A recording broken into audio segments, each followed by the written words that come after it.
Hello, guys. Welcome back. Don't forget to check out our podcast, My Big Blended Family Podcast, on Anchor, Spotify, Google, Apple, and many more. Also, guys, my daughters are starting a business, so please go check them out and support them. You can find them on Etsy, Facebook, and Instagram. Thanks for checking them out. So you don't miss any updates, check out our website, mybigblendedfamily.com. Hello, welcome back. Today we're making corned beef. This is going to be the best, tastiest, easiest corned beef you've ever made. You can actually make it in a crock pot. I'm doing it in a roaster pan in the oven only because I'm a big family and I have two large, and this is too much to fit into a crock pot. So I'm going to tell you my ingredients. You throw it together, you put it in the oven, and you kind of forget about it for a while. Okay, so I have some yellow potatoes. You are more than welcome to use red potatoes. A lot of people like red potatoes. I just prefer these. They're kind of a creamier potato if you've never used yellow. Excuse the paint on my arm. I was painting today and it got above my glove, obviously. So, I got yellow potatoes. I got some baby carrots already peeled and cut. Just makes it easier. You can use regular traditional carrots if you like and peel and cut those. If you like your carrots a little chunkier. I have some molasses, and this is blackstrap Burr Rabbit molasses. That's what I prefer, but you can use whatever molasses you like. I like a dark beer. And believe it or not, I guess because St. Patrick's Day just passed or whatever, I had trouble finding a Guinness. So, because I couldn't find a Guinness, like I just buy a single beer because they'll go to waste if I buy more than that. So this is a Modelo Negro, and it's a good dark lager. And then I have my Trappey's peppers hot. And this is more of a to taste. You don't have to have it too spicy. I got half a large onion, and I got 2 heads of cabbage because these are pretty small. I don't know. But okay, so first things first, I have my pan. I'm going to actually put a non-stick on there and put down a foil because I'm cooking it in the oven. And that's what I like to do. And then I'm going to wash and peel my potatoes. And, before we do that, I'm going to make my dressing. I'm going to show you guys how to do that. Hold on. All right, so depending on the recipe that you're making, like I said, I have two briskets here, corned beef briskets. So I'm doubling what you would use for one, of course. So for one, I would use 12 ounces of beer. This is 24 ounces of beer because I have 2. And I would use 3 tablespoons, but I'm going to put 6 because I have 2. And then, again, the peppers are to taste. So I'm going to start with my molasses here.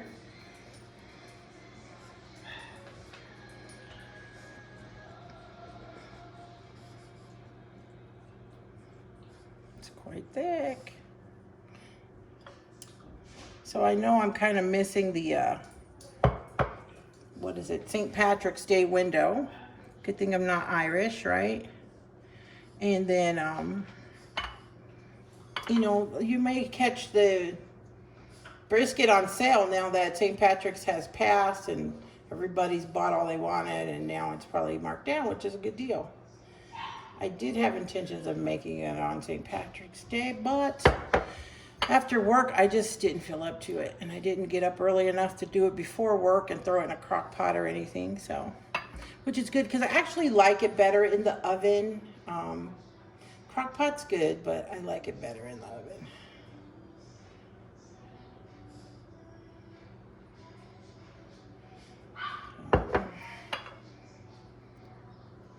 That's 3.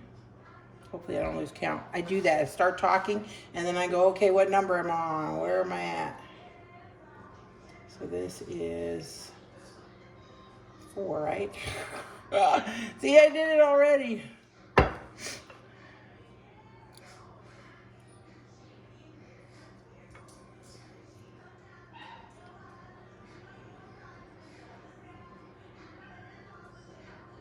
This is some thick stuff, buddy. I like molasses though. Adds that nice, almost like a carameled flavor to stuff. you know. Oops, don't fall, spoon. Don't want to, okay, last one. Here we go.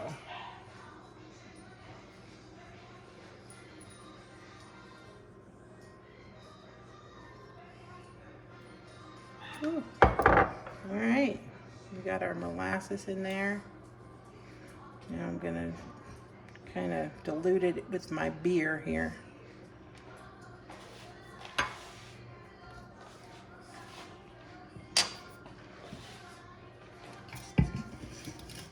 There we go, right there. All right. Okay, pour the beer in. Of course, this isn't as dark as a Guinness, but it's a dark lager, so it'll do.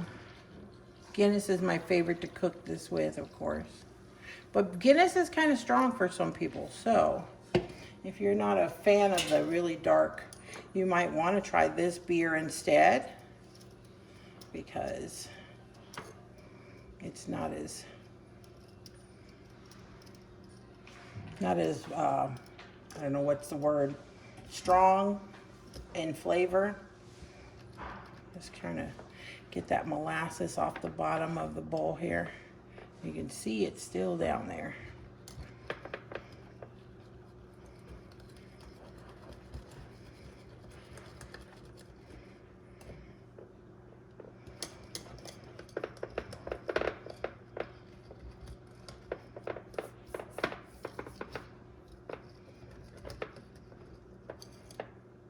It's diluting slowly but surely.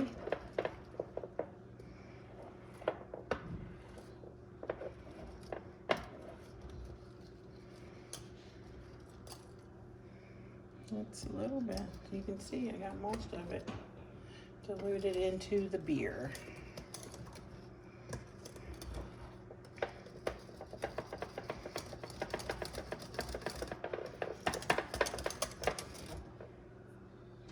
And I'm gonna, of course, use my spoon here to make sure I got all the edges and corners. Yep, there's still a little in the corners, of course. Get that mixed in.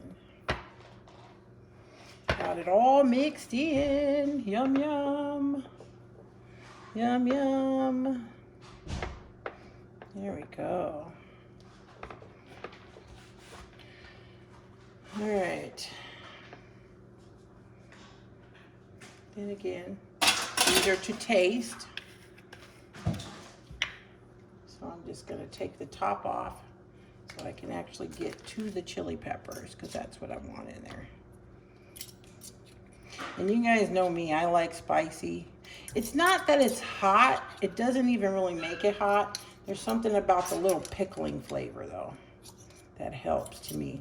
So I'm just going to put about, not even, maybe about 1/3 of this jar. Put a little bit of the vinegar to kick. There we go. That's it. Again, these are to taste. You can totally leave those out.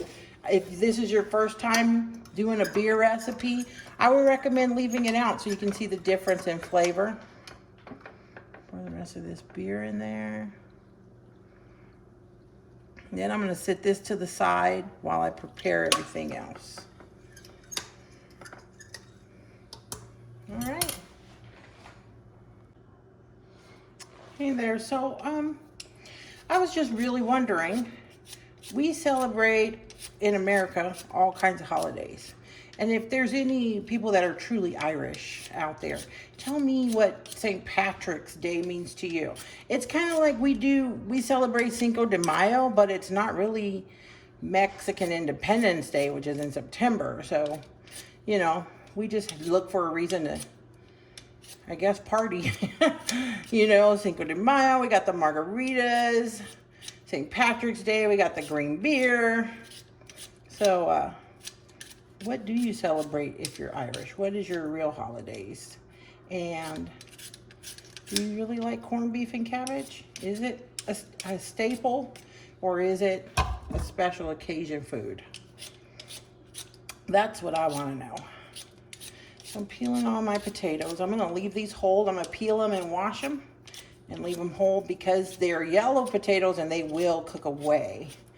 They'll, you know, cook way down. They're very kind of a mellow, creamy texture. So I'm going to leave them whole on the bottom of my pan.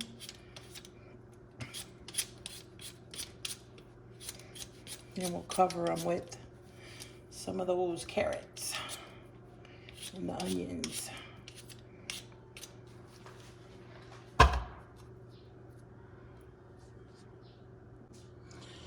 All right, so I've got my onion cut. I got my potatoes peeled and washed. I've coated my pan here with a little non-stick olive oil spray. That just makes my cleanup easier. I'm gonna put down a couple sheets of foil also into my pan here. There we go. Okay, in go my potatoes. And then I'm gonna add my carrots. Add the carrots. I'm probably gonna use about half this bag. Depends on how much carrots you like. If you don't like a lot of carrots, don't add a lot of carrots. My onion, I'm leaving it whole like this. It's more for flavor. And then I take it out. My husband has an aversion to, he doesn't like onions. I can't cook without onions. So there we go. So that's what that looks like in the pan. I'm gonna simply lay my meat over the top of that. This one, normally these come with a little spice packet, but this one they just have it in the packet. So I'm gonna just take it out. I am normally a meat washer, but I don't wanna lose my seasoning packet. So I'm gonna just take it straight from the package to the pan. As is with this. Side out. I like to do fat side up. I don't know which is the fat side, so oops, put that over there. Doesn't have too much fat, so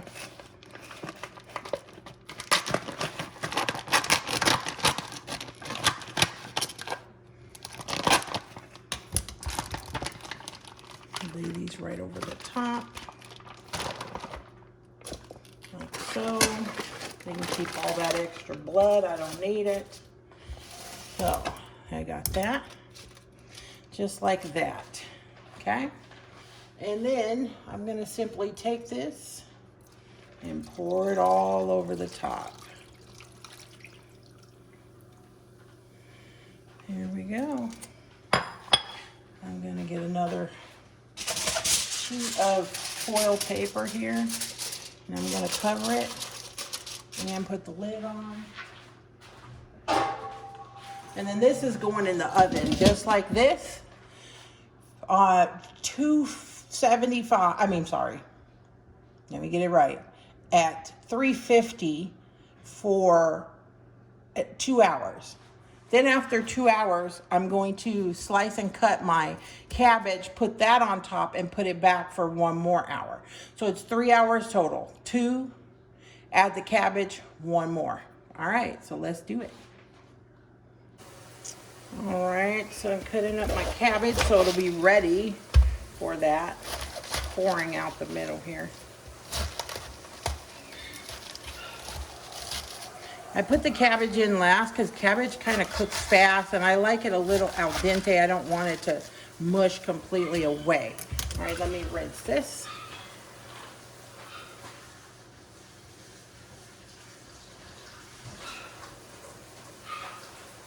Rinse all my cabbage.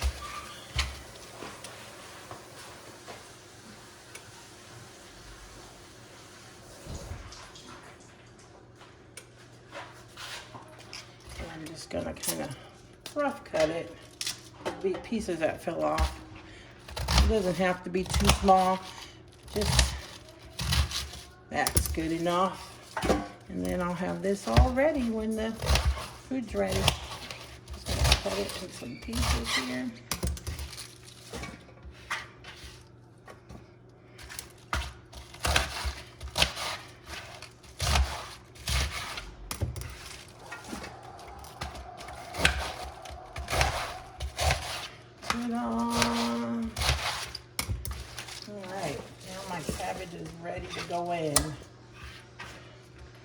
soon as my food's ready. All right. Always make sure you wipe your tops on your bottles, because if you don't, it's going to be hard getting that lid off the next time you want to use that. Molasses keeps for a while. I'll clean up my mess while I'm waiting. Da, da, da. All right, we are 2 hours in. We're going to take this off. Looks like it's almost done. Looks like it's almost done. So at this point, I can put my cabbage. I might even go ahead and slice my brisket. Save me a step later.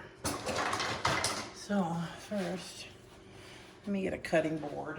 Watch out. I need a cutting board.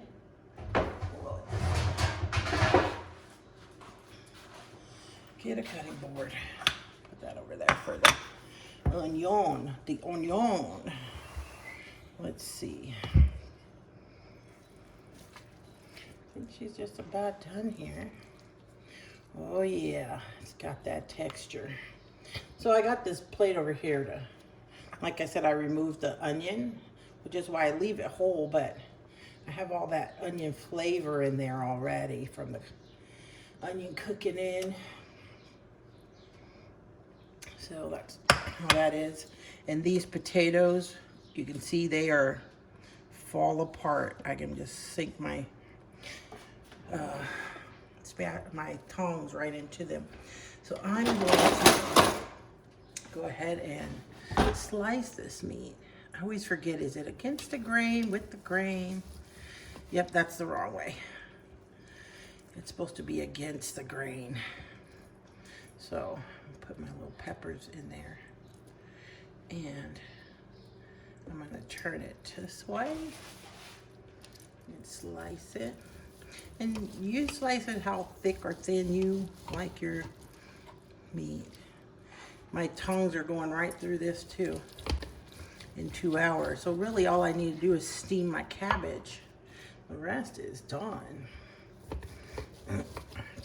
I'm still gonna put the cabbage in and let that steam, because I like my cabbage a little al dente. I don't like it mush. So I think what I'm gonna do is I'm going to, let me get another cutting board. A bigger one. And I am going to set this meat over here on this cutting board. And I'm gonna go ahead and toss in my cabbage.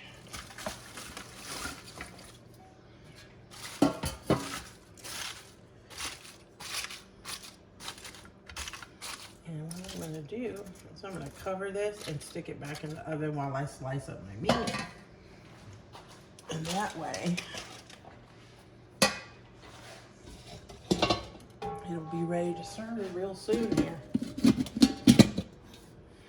So I'm gonna pop this in the oven for about 30-45 minutes. And it's hot, so I need to be careful. There we go.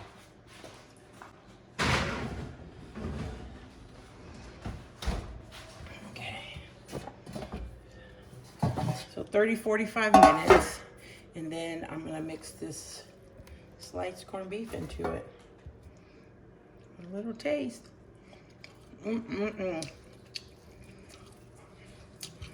Delicious.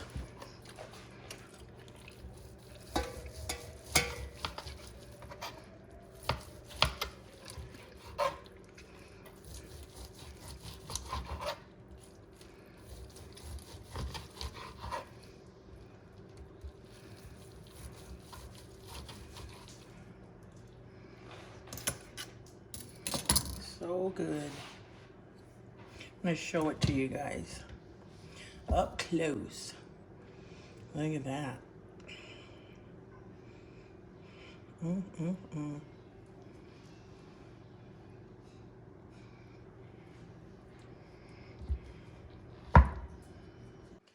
All right, it's been about about 45 minutes in the oven. My cabbage is all steamed beautifully, which I'm excited. You can see it's soft. And I need to just mix it with everything else.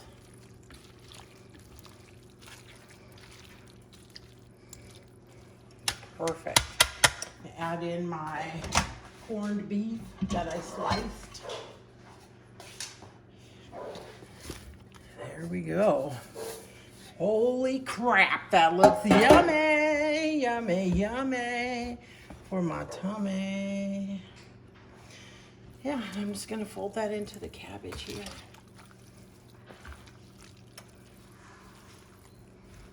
Corned beef, cabbage, and potatoes.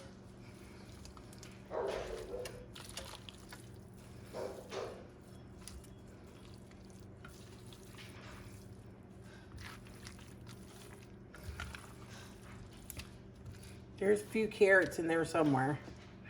There they are. They cook down really small, but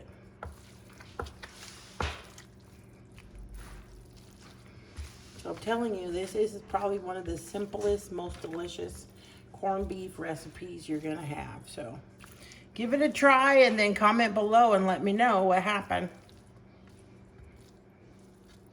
Again, you can make this in a crock pot just the same. I put the cabbage on top in the last hour of cooking so it can steam up. All right, check her out. And I'm gonna serve this with some fresh baked biscuits.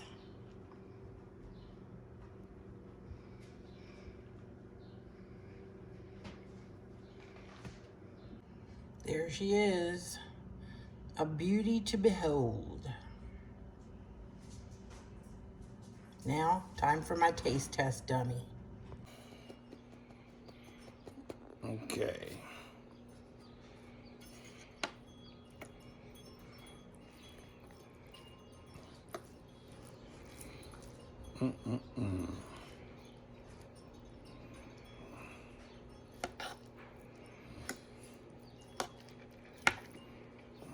It's hot. Mm-hmm.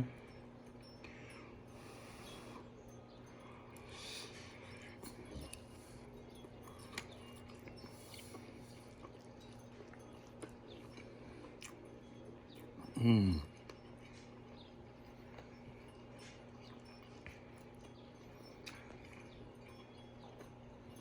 Oh, so good.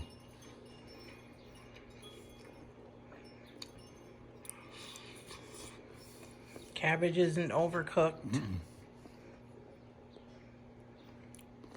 The cabbage is very good. Oh. Hot, but good. There you have it. Very good.